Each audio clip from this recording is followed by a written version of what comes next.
Hey everybody, it's March 28th, 2026, roughly 29 days so far of the Iran-US war, the high-stakes showdown, US crushing Iran, Iran striking back, hitting bases in Saudi Arabia, and something massive has just happened besides that, plus that, to expand the Iran war. Multiple things happening showing that this war is actually heating up instead of slowing down from what we can tell so far. But on March 27th, the Iranian regime launched a coordinated ballistic missile and drone barrage straight at Prince Sultan Air Base southeast of Riyadh in Saudi Arabia. That's a critical US-Saudi hub that keeps coalition air operations humming over the Persian Gulf and over Iran right now, with a focus on aerial refueling tankers KC-135s. Here's the tactics that Iran uses, because Iran was doing what they do best, which are terrorist proxy tactics, but they launched missiles with cluster warheads on some of those missiles, plus drone swarms in a saturation attempt to overwhelm Patriot and THAAD defenses. Most of those threats were fully neutralized, but some did slip through, wounding 10 to 12 American service members. It's said that 2 of them were wounded seriously, and several KC-135 aerial refueling aircraft were damaged as well. But here's what happened after that. In direct response, the United States is now expected to step up the pressure even more than what we've seen. We've got US F-16 fighters shown on the CENTCOM page just yesterday, F-35 Lightning IIs, F-15E Strike Eagles likely intensifying precision strikes on the remaining Iranian missile launch sites, command nodes, and military infrastructure. We've seen a lot more target imagery coming out, stepping up the strikes specifically on the ballistic missiles and the drones to further degrade the regime's capabilities, deter any follow-on attacks, and protect American troops and regional partners in the area. It looks like things are going to get hotter before they slow down at this point. And then, if that wasn't enough, the Houthis have joined the party. They're like that weird uncle that shows up to the party and everyone's like, oh, this just got awkward. But they launched a projectile towards Israel, and that was actually struck down. It didn't hit Israel, but now the Houthis have stepped in. And again, Iran, on their death throes, is like, everybody come in and try to cause chaos in the region. That's their ultimate goal. But American air power at this point is doing what it does best: maintain air superiority and protect the regional partners. And what happens next is going to challenge everything you've heard about F-16, F-35 operations and coalition operations with joint forces like the 82nd Airborne and the Marine Expeditionary Units that are in the Middle East right now. And here's some breaking news you should know about. This was reported by our friends over at CNN.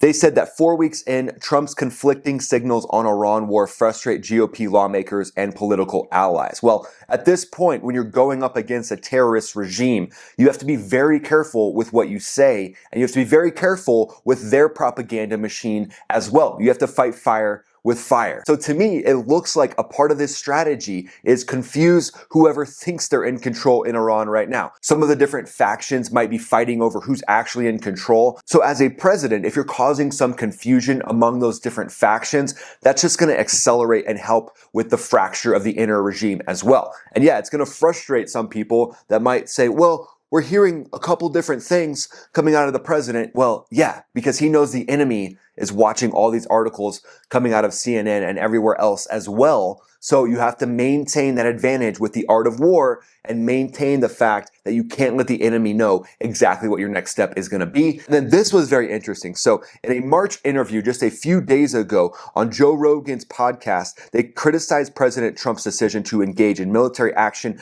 against Iran, stating it makes supporters feel betrayed. Rogan argued the conflict violates Trump's campaign promise to avoid senseless Middle East wars, calling the move insane and hard to define. Well, I think he's got a point there. Senseless wars don't make sense. And that's what we're used to. We're used to the Afghanistan and Iraq occupations, which were senseless and didn't make any sense. But in this case, you're keeping Iran, a radical Islamic cleric regime, from getting a nuclear weapon and then protecting the nuclear weapon with 10,000 ballistic missiles. And this is the regime that screams death to the US and death to Israel. So if they have a nuclear weapon, there is a very high probability that they're going to use it against Tel Aviv. And then Tel Aviv's going to fire back. And then the US is now going to have to intervene at some point. That could be a plausible situation that we see 5 to 10 years down the road. So I understand Joe Rogan and Dave's frustration, but at the end of the day, this is a different regime. This is a terrorist regime that has an actual military. So it's different than going in and occupying Afghanistan or Iraq to make hundreds of billions of dollars for Dick Cheney and George Bush. That's a senseless war situation. So I would love to sit down and debate with Dave and Joe and tell them why this is a different situation using my background of having studied the operational plans and the background of the regime in Iran. These are legitimate terrorist-minded people that have a massive military that's been built from selling hundreds of billions of dollars of oil to China. So it's a very different problem, very different situation than what we've seen in the senseless wars over the last couple decades. But on March 27th, Iran launched that missile and drone combo at Prince Sultan Air Base, that key US-Saudi installation that supports non-stop, basically, coalition operations across the region. The goal there was classic saturation, flood the skies to sneak a few through and get through the layered defenses. US and Saudi crews contained the damage fast, the base stayed operational, and those wounded Americans are getting the best care while the mission continues. This brings the total US wounded from what I could find to over 300, which is terrible. This is a reminder that there's real heroes out there in harm's way every single day.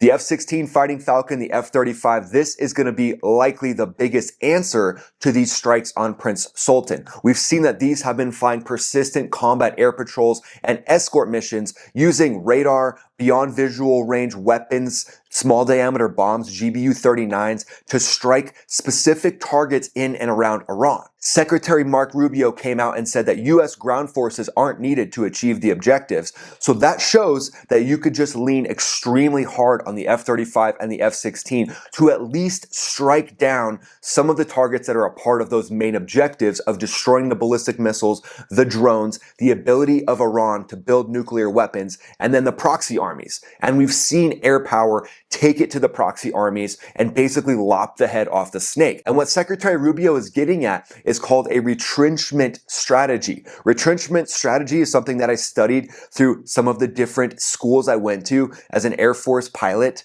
And they talked about this strategy in detail, saying that there might come a time in the Middle East where we don't put boots on the ground. And the strategy is you go in, you lop the head off the snake, and then you wait. You let it rebuild, and then you go in and you do it again. So unfortunately, sometimes this isn't a final strategy. It's something that you have to keep doing until the situation stabilizes on its own, which in Iran could take a while. I'm just trying to be honest here. The free people of Iran deserve to stand up and take their country back. And hopefully behind the scenes, there are a lot of things being propped up to create that situation to come to fruition. But now the Straits of Hormuz are being focused on as well. 82nd Airborne and the Marine Expeditionary Unit rumored, who knows, to take Karj Island. Would that be a good idea? I mean, at this point, I think any boots on the ground in a main contingent is not a good idea. Because ultimately, you've got to protect them from the drones and ballistic missiles. And if we're still getting strikes of those drones and ballistic missiles at places like Saudi Arabia, now you got to make sure that any Marines or 82nd Airborne paratroopers are completely safe before putting them in harm's way on somewhere like Karj Island. But as you can see, Iran is still swinging with whatever they have left. They're like that drunk guy at the party that wanders into the pool, but on his way down, he pulls in two girls that were sitting there chatting next to him. I mean, it's kind of like watching a train wreck happen. There's a lot of damage going on, but they're swinging with whatever they can. The Islamic Revolutionary Guard Corps and state media are calling this strike a huge success, claiming they breached advanced defenses and hit the heart of U.S. aerial refueling. President Masoud Pezeshkian and Foreign Minister Abbas Araghchi are framing it as a self-defense move against aggression. Again, their whole goal is to spin public sentiment to, oh, poor Iran, they're just defending themselves. All they've ever done is just be nice guys. All they've ever done is just wanted golden palaces with golden crappers. They haven't created proxy armies around the globe. They haven't done that. They haven't tried to build a nuclear weapon and lie about it. No. They're really stand-up good guys, and I want them to date my daughter. That's what they want the world to think. But they're accusing the US of playing with fire, and they're vowing to keep responding until attacks stop and they get guarantees for the regime's security and survival. They're positioning themselves as the victims and defending against their own sovereignty. And they're saying that the US is going to pay an even higher price as they ramp up hits on infrastructure around the Gulf. But factually, this is kind of an opportunistic lash out using their remaining missiles and drones. Basically, the last things they can do are strike high-value targets, specifically close to them, near Saudi Arabia. That's where their weapons are more accurate, and their whole goal is to try to disrupt critical air corridors and operations at that big Saudi base. F-16s, F-35s are refueled by those KC-135s, and those are the ones that are going to be out there crushing proxy threats, along with the A-10 in Iraq. So the whole goal here for Iran is to try to suppress America's ability to get these fighters airborne. But at this point, the F-35 isn't slowing down. It's ready to thrust deep and get back in the fight and basically leave the Iranian regime spinning. But President Trump, in a press release today from Fox News, said we're negotiating with Iran now, and it would be great if we could do something, but they have to open it up, he said, speaking of the Straits of Hormuz. They have to open up the Strait of Hormuz. The fake news will say he accidentally said that. No, there's no accident with me. So as you can see, the president is doubling down, saying that the Straits of Hormuz will be opened up, and that is one of the main focuses. And I think that is the main domino. If you can open up the Straits of Hormuz and have Iran not have control over that, they really have nothing left. Because Iran can still sting, but this damage, even though tragic, with U.S. forces getting hit and injured, this was limited and it was contained fast. But a senior U.S. official came out and put the attack plainly. This is a desperate move by a regime whose military has been systematically degraded after weeks of precision coalition strikes. CENTCOM-style analysis has echoed that. The majority of incoming threats get neutralized, and America's resolve, as we can see, is rock solid. The incident underscores real risks to personnel, though, protecting the interests and the allies, but it also highlights how coalition air power is hitting so hard that Iran wants to take out these tankers. So what we'll likely see over the next couple days is an increase in strikes on the Iranian regime with the F-16 Fighting Falcon, the F-35, to prep the battlefield for what comes next. Now, what could come next? It could be a ground operation on Karj Island, but there's so many different locations where a ground operation could take place to get a foothold and a stronghold on opening the Straits of Hormuz. Now, I'm not saying necessarily a ground operation is a good idea, but if it is very targeted and surgical, that might be the best option to actually open up the Straits of Hormuz. And Marine Expeditionary Unit and the 82nd Airborne with air cover from F-35s, F-16s overhead, with the survivability of the F-16 comes electronic warfare suites, jamming different electronic systems. But with the dominance that the US has had, striking so many targets in Iran, let's zoom out for the bigger strategic picture and talk about the 4D chess strategic analysis section.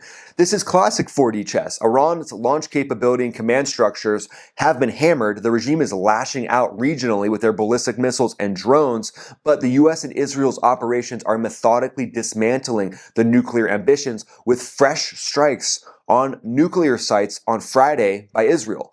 Strikes on their missile program and their terror sponsorship program is now being targeted extremely hard as well.